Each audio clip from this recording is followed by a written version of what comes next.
Welcome to episode 29 of FTCE Seminar, a teacher certification podcast. I'm your host, Mercedes Musto.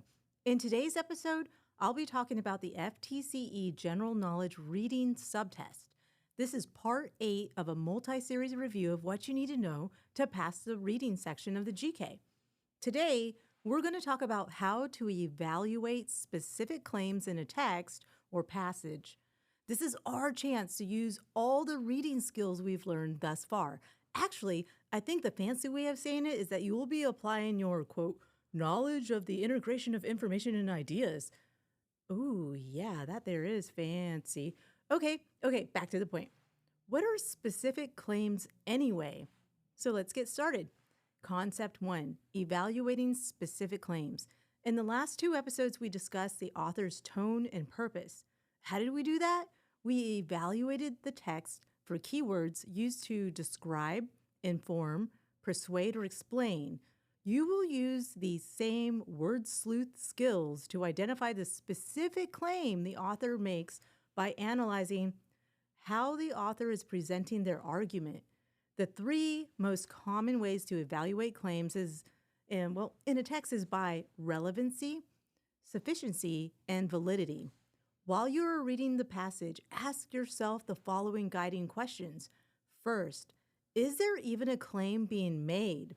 Second, is there sufficient evidence provided to support the claim?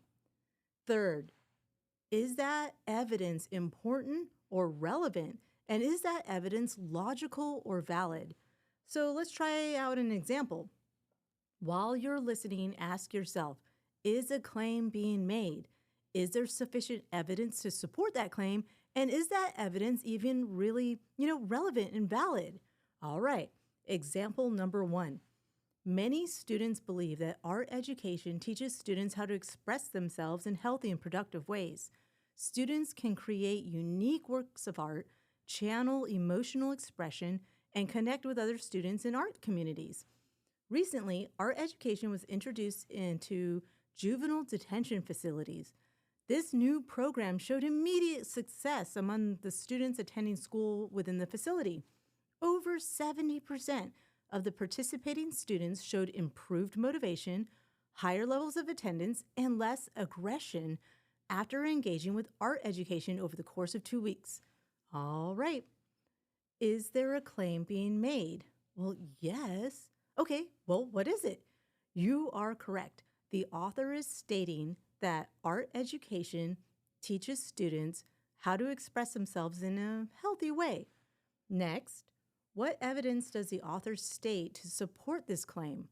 Returning to the text, the author gives an example of an art education program inside a juvenile detention facility. Okay, so yes, there is evidence to support this claim. Now here is the tricky part. Is there sufficient evidence? Is there enough evidence provided to make a judgment call? And is the evidence relevant and valid? Meaning, is it reasonable and logical in supporting the claim that art education teaches students how to express themselves in healthy and productive ways? Okay, let's return to the last part of the text and reread it. Listen carefully. Recently, art education was introduced into juvenile detention facilities. This new program showed immediate success among students attending school within the facility. Over 70% of the participating students showed improved motivation, increased daily attendance, and decreased aggression, based on incident reports, after engaging with art education over the course of 2 weeks. Okay, After listening to the second part of the passage again, I would say yes. There is sufficient evidence to support the claim. Next, that evidence is relevant because it's connected to the claim, it stays on topic and provides supporting details such as immediate success, improved motivation, increased attendance, and decreased aggression. Okay, so that is sufficient and it is relevant. Oh, but is it valid? Now, remember, valid means logical or reasonably sound. And in this case, since the author used facts like 70% of participants showed improved improvement after engaging in art education over the course of 2 weeks, I have come to the conclusion that yes, this factual-based claim stated by the author is indeed valid.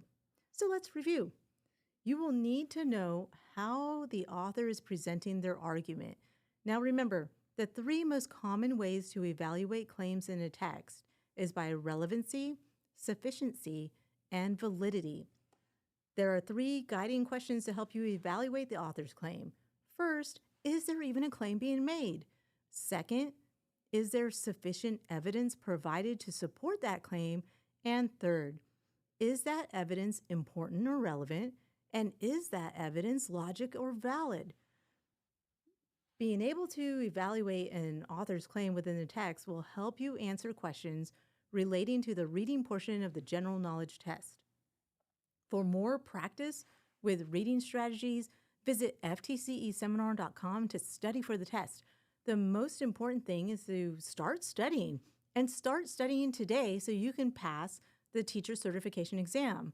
Well, what are you waiting for? Check us out on YouTube at FTCE Seminar and start studying today. This podcast was recorded at the Pickens Multimedia Studio at the University of West Florida. This podcast is listener supported. Contributions are greatly appreciated and can be made via the listener support link on Spotify. This is your host, Mercedes Musto. Join me again on FTCE Seminar, a teacher certification podcast, so you can pass the FTCE.